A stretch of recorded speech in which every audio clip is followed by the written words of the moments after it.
Welcome to #Wednesdays Weekly, a weekly information session in collaboration with the voluntary sector and public sector partners. Today's session is how to become a Foodbank agency, and our hosts are Wendy and Susan. Over to you, Wendy. Yes, good morning, everyone. My name is Wendy Fell, and I'm a volunteer and trustee at Rochdale Foodbank. Rochdale Foodbank is part of a nationwide network of food banks supported by the Trussell Trust, working to combat poverty and hunger across the UK. We don't think anyone should go hungry, like everyone else here, and that's why the food bank provide 3 days nutritionally balanced food and support to people who are referred to as in crisis. Crisis is the operative word because it is just for people who are immediately in crisis. Prior to the pandemic, people were restricted to 3 vouchers in 6 months, but we have relaxed the rules a little during recent times, depending upon the particular circumstances. The food bank is open Monday to Friday, 11 o'clock to 12:30. Sorry? Yeah, 11 to 12:30, and we have a satellite food bank in Smallbridge, which is open on a Saturday morning from 10 o'clock till 12. Just a few statistics that give you some idea of how many people we deal with over the year. Last year, we fed a total of nearly 8,000 people. That was just over 5,000 adults and, well, 2,500 children. We expect to see a rise in demand, unfortunately, in the coming months due to significant increase in energy costs, inflation on the rise, and cost of living going through the roof, as we all know now. This will, of course, impact on people's income when they have to decide where to spend the limited amount of money they have. We have 100+ agencies. I think that's right, Susan, isn't it? Over 100 it's a bit more than that, Wendy. Right, okay. And they refer clients to the food bank, who and the agencies issue either a paper voucher or an electronic one. And this is then presented to the people at the food bank.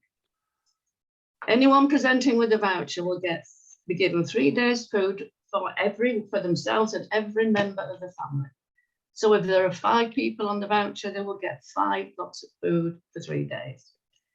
We unfortunately do not have enough stock to give food more frequently.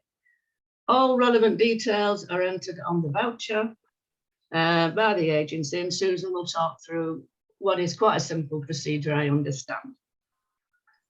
It seems overly bureaucratic, and I'm sure you all feel that sometimes, having to do fill a voucher in. But it's the only way we can operate and keep our stocks, what limited stocks we have, under control. So it does seem to work reasonably well. And if we have a lot of agencies, people can access, one of them to come and get some food from us. In our current premises, we don't have fridges or freezers. So the food bank can only give out tins, soup, beans, meat, fish, anything you get in a tin, dried food, rice, pasta, and jars of jam. And we do give out milk, cereal, etc. We've recently, thanks to the generosity of some donors, been able to purchase fresh fruit and vegetables, bread and eggs, which are given to anyone with a child.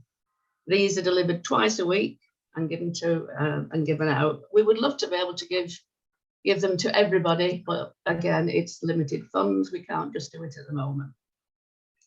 We do try to offer appropriate cultural food. Again, much depends on what is given to us, because that's how we operate. The food is donated to the food bank and then we give it out. We do have to buy certain items at the moment. Some stocks are pretty low. It happens after Christmas. You get lots and lots of donations over the Christmas period, and then they drop away. So we're having to buy things. But we do have quite a lot of Easter eggs now, which is nice. So we can give everybody an Easter egg. So that might cheer some people up. Little did I think when the food bank opened in 2009, November 2009, that there would still be a need for its services nearly 13 years later. I was there at the beginning and I'm still there, and sometimes it's pretty sad that there is still a need, and an increasing need, I think. So I think that's all from me, unless anyone has got any questions about it. And then Susan will go through the procedure for the vouchers.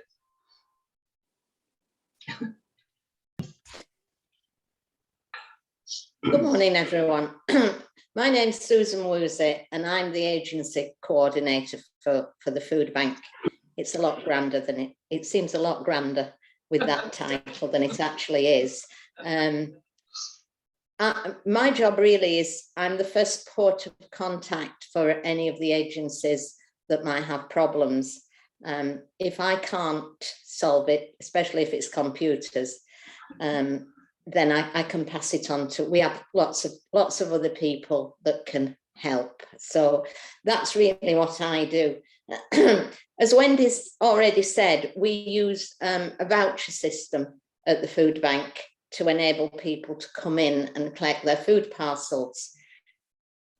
Becoming an agency is actually a very simple procedure. We already have 202 agencies. I looked it up last night. Now, not every one of them, issue vouchers all the time. They don't, but that's what we have got on the books, 202 vouchers, agencies rather.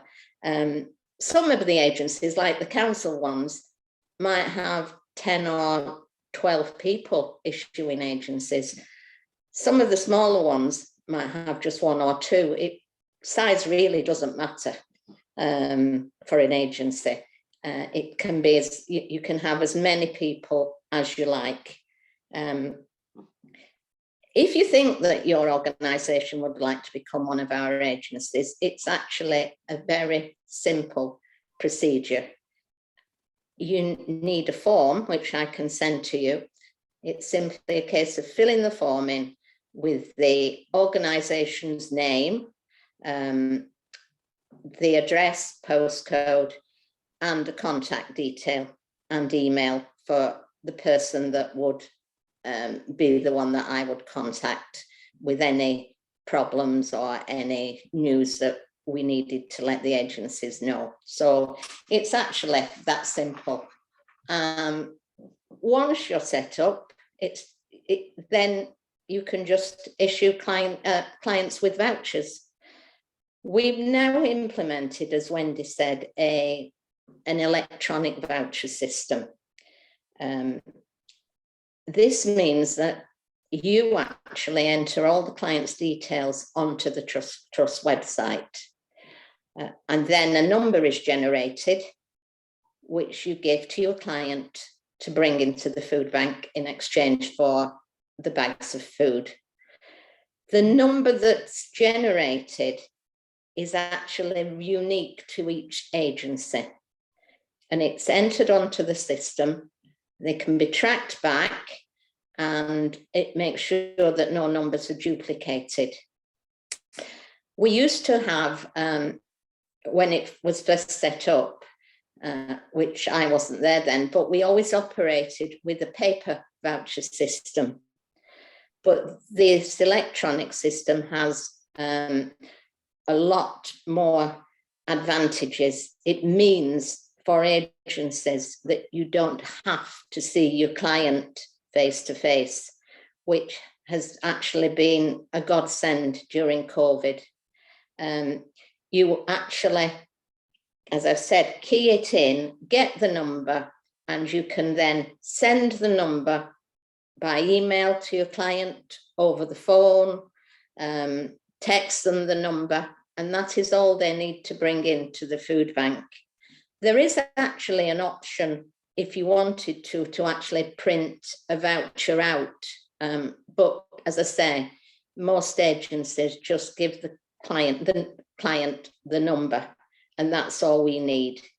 It also means that the food bank doesn't have to store all the paper vouchers, which we had to do for 6 months. Well, when you're getting, I don't know, Wendy, over 100 a week sometimes, it's an awful lot of vouchers to have to store for 6 months. And then we used to have to pay to have them securely destroyed.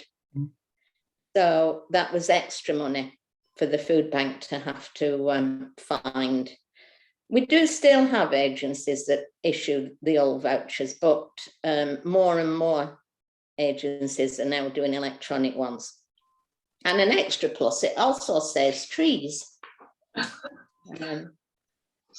It's the electronic voucher system, it's very friendly, user-friendly. And we've actually produced a guide. It's my little guide, step-by-step guide. I haven't produced it because it's computers, but it literally takes you through the process, step by step. There is, I wouldn't say it's a problem, but since the guide was actually written, Trussell Trust have introduced a one-time passcode system, rather like banks. So when you log on, you have to they send you a passcode, which you have to put in every time. It's a different one every time, obviously. The first time you actually log on, when you registered, they will ask you to register to do this, but you only have to do that once. And then there is an app you can download, but they will also send the code to your phone by SMS. I'm getting quite technical now with terms. That's the system I use and the system most people use because it's straightforward. And I said it's similar to a bank. I checked how many agencies we had doing electronic vouchers out of our 202. We now have 77 doing electronic vouchers. Pre-COVID, we had 5. So the rest have all been set up in the last 2 years, and it literally has been done by me over the phone. So it is very easy. But there's always somebody at hand if you have problems. If you get in touch with me, if I can't solve it, then I'm sure we can find somebody who can.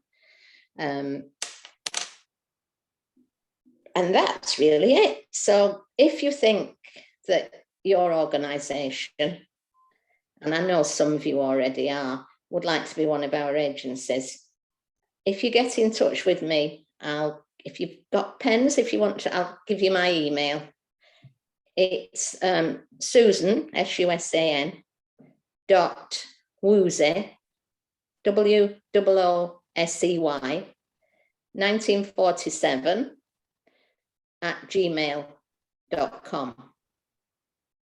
So if you get in touch with me, I can email you the form, and then once I get that back, I'll set up the agency and be back in touch with you when everything's ready to go.